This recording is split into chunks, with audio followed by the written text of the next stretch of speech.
Executive Officer, Treasury Consulting, and also a venture capitalist.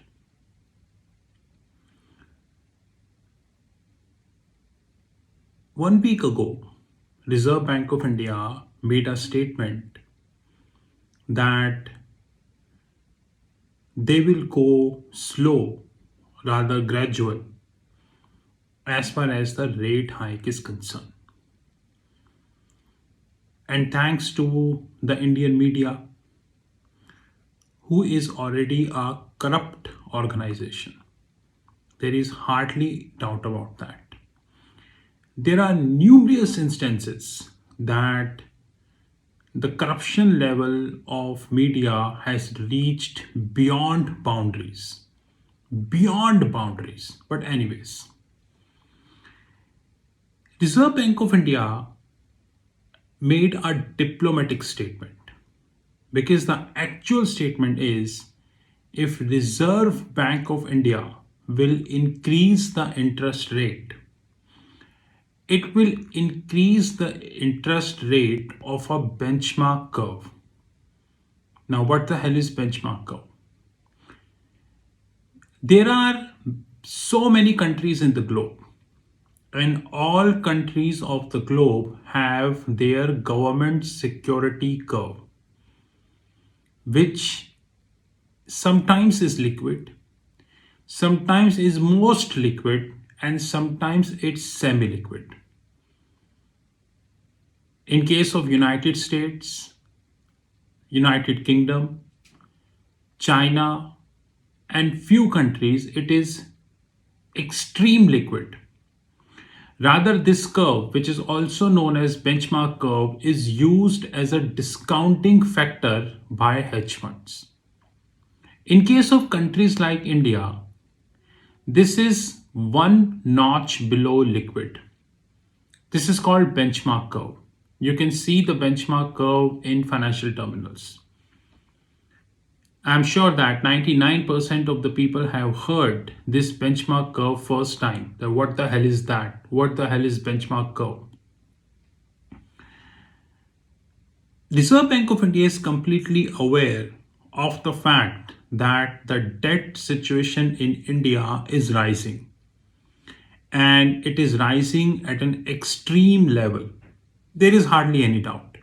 Rather, in this budget also, the government announced the gross borrowing at a very exorbitant figure, which to me is difficult to digest. But maybe to others, it is easy to digest, and to media, not to discuss. If RBI would hike the rate, this would increase the benchmark curve. Of course, it would hit the OIS curve, which is known as overnight index swaps. Having said that, the state and the central government of India, which is also known as the federal government, who is already sitting on a huge quantity of debt and growing, let it be honest, and growing, would find it impossible to fund this debt.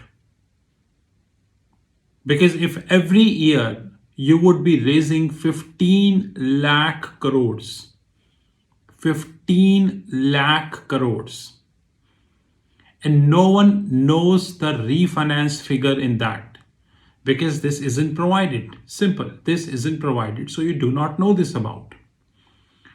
Now, if every year you take 15 lakh crores, then 1 paisa or 1 bips increase in the interest rate would have a deep and denting impact on your interest payments, also known as interest cost. As we speak, a very handsome percentage, I repeat, very handsome percentage of the GDP is going towards interest payment, and a super handsome percentage of revenue receipts. Revenue receipt is the total of non-debt capital collection plus whatever the government is getting from the tax equals to revenue receipt. So as we speak, the interest rate payment or as a total or as a percentage of revenue receipt is extremely high. And by the way, going higher. But you haven't, I would say, found anybody to discuss these details. So, dear Reserve Bank of India Governor, it would be better if you speak straight, which is if Reserve Bank of India would hike the rate by 1 bips, then it would have catastrophic impact on the finance cost of government of India. Catastrophic impact. But having said that, these minute details and these minute discussions would never come in public. Guys, I would like to tell you one thing that many years ago, Japanese government was in the same stage, but they completely ignored this. Rather, they were callous. The end result is, as we speak, Japanese government is standing at near about debt to GDP ratio of 250%. You heard me right. It is 250%, which means if your GDP is $1, your debt is $2.5. Now, how much is the interest cost? I don't have that figure. I tried many times on Twitter. I did tweeting to Japanese government. I tried finding research reports on the internet, but I failed to get this number. But common sense prevails. And that common sense is if debt to GDP ratio is 250%, then interest cost would be probably beyond expectations. Today, as we speak, in 2022, probably March 2022, it would be better to say as a March 2022, India is not slowly, rather running towards Japanese second.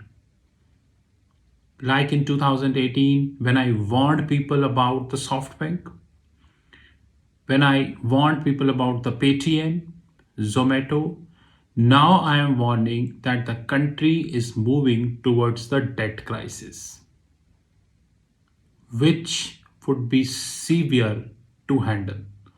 Rather, multi generations to come, multi, not single, multi generations to come will face the consequences of that. Rest all is your call. This is Rahul Magan from Treasury Consulting Group. You know my personal number, which is +91 9899 242 978.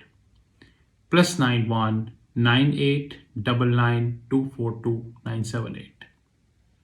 Thank you.